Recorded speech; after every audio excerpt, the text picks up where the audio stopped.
Michael Flynn's life was destroyed by the probe over Russian meddling in the U.S. election campaign, Donald Trump has said. In tweets posted on Saturday, the U.S. president accused the Department of Justice of displaying double standards and said the system was rigged. He used the message to highlight an investigation into Hillary Clinton's private emails linked to the matter. The president wrote, "So General Flynn lies to the FBI and his life is destroyed, while crooked Hillary Clinton, on that now famous FBI holiday interrogation, with no swearing in and no recording, lies many times, and nothing happens to her. Rigged system, or just a double standard." He went on to say, "Many people in our country are asking what the Justice Department is going to do about the fact that totally crooked Hillary, after receiving a subpoena from the United States Congress, deleted and acid-washed 33,000 emails. No justice." Donald Trump celebrates victory as Senate backs tax overhaul. Mr. Flynn admitted to lying to the FBI about conversations that he had had with the former Russian ambassador to Washington Sergei Kislyak in a U.S. District Court hearing. Mr. Trump's outburst came after he previously tweeted in defense of Mr. Flynn, denying allegations of collusion and that there were no ties to his successful election and Russian meddling.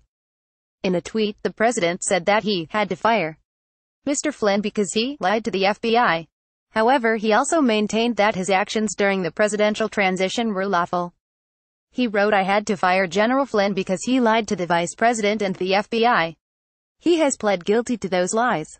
It is a shame because his actions during the transition were lawful. There was nothing to hide." Donald Trump and ex-National Security Advisor Michael Flynn. Getty Images. The tweets led critics to question whether or not the president had changed his story over Mr. Flynn's firing. Mr. Flynn was forced to resign in February when concerns arose that he had misled the White House about conversations with Mr. Kislyak. Initially, Mr. Trump said that he had fired the general as he had lied to the Vice President Mike Pence, suggesting that he was aware of rumors that Mr. Flynn had lied to the FBI. Mr. Flynn this week pleaded guilty to making a false statement to the FBI for lying about the conversation that he had with the Russian official. The charges were brought by special counsel Robert Mueller, who is investigating Russian interference in the 2016 presidential election. Intelligence agencies in the U.S. say Vladimir Putin, Russia's leader, ran an effort to influence last year's presidential vote in Mr. Trump's favor. Mr. Flynn, 58, was a key player in the presidential election campaign and served as Mr. Trump's first national security advisor. He is the first former national security advisor to be charged with a felony since the mid-1980s. Mr. Trump responded to the plea on Saturday as he left the White House to head to New York for fundraising events expected to raise millions of dollars.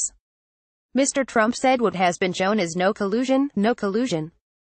There has been absolutely no collusion. Mr. Flynn is the fourth person involved in President Trump's campaign who was charged as part of the Mueller probe.